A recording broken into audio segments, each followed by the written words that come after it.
नमस्कार, मैं हूं आलोक जोशी और आप देख रहे हैं बिज अड्डा। और बिज अड्डा में आज हम बात करेंगे विदेशी मुद्रा की, भारत के विदेशी मुद्रा भंडार की।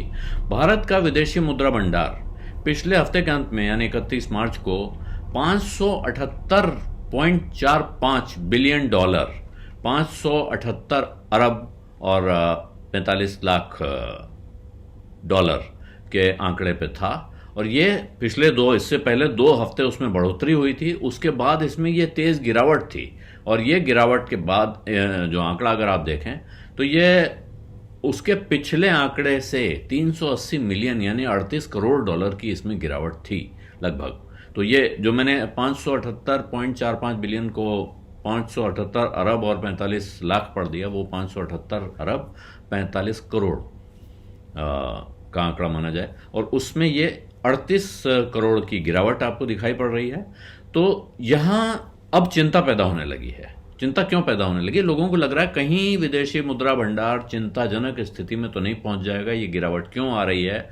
और ये गिरावट, ये ध्यान दीजिए इसलिए कि डॉलर और रुपए का जो रिश्ता है वो काफ़ी नाजुक जगह पहुंच चुका है। 80 रुपए से ऊपर पे डॉलर मिल रहा है लगातार। अब तो 82 पे पहुंच चुका है। 83 तक की बात लोग कह रहे हैं। और हालांकि ये कहा जा रहा है, विद्वानों का कहना है कि 83 पर बहुत स्ट्रांग कैप है, यानी कि 83 रुपए से ऊपर डॉलर नहीं जा पाएगा, रुपया इससे नीचे नहीं जा पाएगा। हालांकि अभी रुपया 81 रुपए के आसपास की तरफ बढ़ रहा है, यानी कुछ थोड़ा सा मजबूत होता हुआ दिखाई पड़ रहा है। जिस हफ्ते का ये आंकड़ा है, यानी जहां ये विदेशी मुद्रा भंडार में गिरावट आई है, वहां भी रुपए में 0.38% की बढ़त पूरे हफ्ते में दर्ज हुई थी। जबकि वो 82 रुपए 8 डॉलर, $1 का भाव 82 रुपए 8 पैसे से 82 रुपए 42 पैसे, 42.5 पैसे के बीच में घूमता रहा। तो ऐसा नहीं है कि वहां पे रुपया कमजोर हो रहा था, लेकिन रिजर्व बैंक ने जो पॉलिसी रेट न बढ़ाने का फैसला किया, यानी ब्याज दर न बढ़ाने का फैसला किया, अब उस पर सवाल उठ रहे हैं। और सवाल इसलिए उठ रहे हैं कि जिस वक्त बाकी दुनिया के सेंट्रल बैंक्स रेट बढ़ा रहे हैं, बाकी दुनिया से मुराद है कि अमेरिका में और यूरोप में अगर रेट बढ़ रहे हैं, तो हर बार जब वहां रेट बढ़ रहा था तब यहां से पैसा निकलता है और वहां जाता है।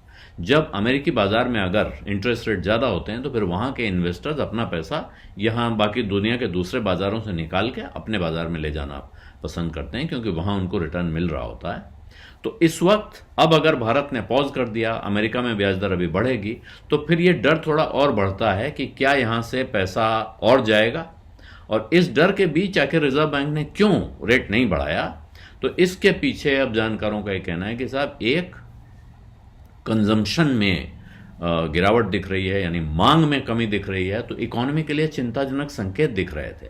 महंगाई कम होती हुई दिख रही है। महंगाई अभी कम वहां नहीं पहुंच गई जहां रिजर्व बैंक उसको चाहता है, लेकिन उसके सामने वो दूसरी चिंता जब देखता है, एक कंजम्पशन में एक ठहराव सा दिख रहा है, कमी आ रही है, गिरावट आ रही है।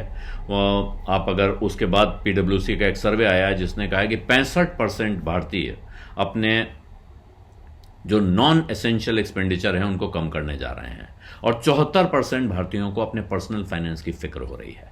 तो ये ऐसे माहौल में शायद रिजर्व बैंक ने ये पाया कि हमको अब थोड़ा ये कोशिश करनी चाहिए कि हम सिर्फ ब्याज बढ़ाते रहेंगे तो इसके बजाय ब्याज रोकें और शायद ग्रोथ को थोड़ा सपोर्ट देंगे तो बेहतर रहेगा।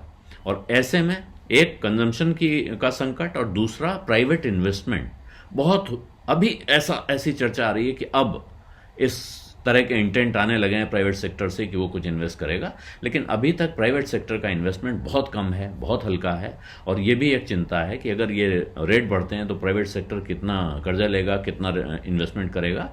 तो शायद एक संतुलन बैठाने की कोशिश रिजर्व बैंक की तरफ से की गई है, लेकिन ये संतुलन काम आता है क्या? इससे ग्रोथ तेज होती है, या इससे ऐसी परिस्थिति में और मुश्किलें पैदा हो जाएंगी, जबकि विदेशी मुद्रा भंडार पे संकट और बढ़ सकता है, क्योंकि क्रूड का दाम गिरने के जो आसार थे, क्रूड में मंदी आने के, उन पर पानी फेर चुका है ओपेक प्लस।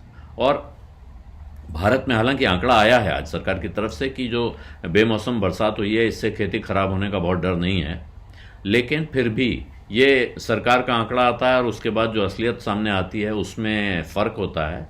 तो ऐसे में अब थोड़ा बाजार हो सकता है इस बात को लेकर चिंतित हो, लेकिन ये 1 हफ्ते पुराना आंकड़ा है। आज का आंकड़ा आएगा जब रिजर्व बैंक के बुलेटिन में, तब पता चलेगा कि इस हफ्ते का हाल क्या है। इसलिए अभी ऐसी हालत नहीं है कि इस पे इतनी चिंता की जाए कि हम कहें कि विदेशी मुद्रा भंडार बहुत चिंताजनक स्तर पे पहुंच गया है। हालांकि हाँ, 38 करोड़ डॉलर की गिरावट है। इसके बावजूद आप ध्यान दीजिए कि 578 अरब डॉलर का भंडार है, और अभी ये कहना मुश्किल है कि ये यहाँ से गिरेगा या यहाँ से अब आगे बढ़ सकता है। अगर विदेश से पैसा आना शुरू हो गया तो फिर ये बढ़ सकता है, और जहाँ है वहाँ वो ऐसी स्थिति में नहीं है कि ये भारत में अभी ये चिंता होने लगे कि ये कितना कितना कम हो गया और कितने दिन इससे गुजारा हो जाए। भारत ने वो दिन देखा है जिस वक्त आर्थिक सुधार शुरू हुए थे, कि जब कुछ दिनों की, चंद दिनों की विदेशी मुद्रा रह गई थी, जिस वक्त वो सुधार लागू किए गए हैं, तो उससे बहुत दूर हैं, उससे कहीं बेहतर स्थिति में हैं।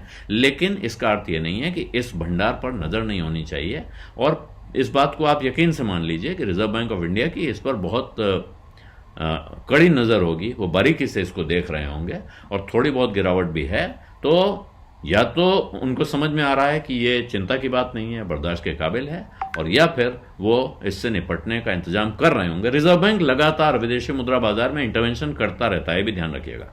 ऐसा नहीं है कि वो किसी दिन मीटिंग बुलाएंगे, फैसला करेंगे, उसके बाद इंटरवेंशन होगा। जब उन्हें लगता है कि डॉलर ज़्यादा हो गया है, बढ़ गया है, तो वो उसको बेचते हैं अपने पास से। जब उन्हें लगता है कि डॉलर काफ़ी गिर गया है तो वो उसको खरीदते हैं बाजार से। तो वो इस तरह से एक तरह की स्टेबिलिटी या मार्केट इंटरवेंशन उनकी तरफ से होता रहता है। लेकिन फिर भी विदेशी मुद्रा भंडार पर एक बार फिर नज़र आ गई है। बिज़ अड्डा में आज इतना ही। इजाज़त दीजिए। धन्यवाद। नमस्कार।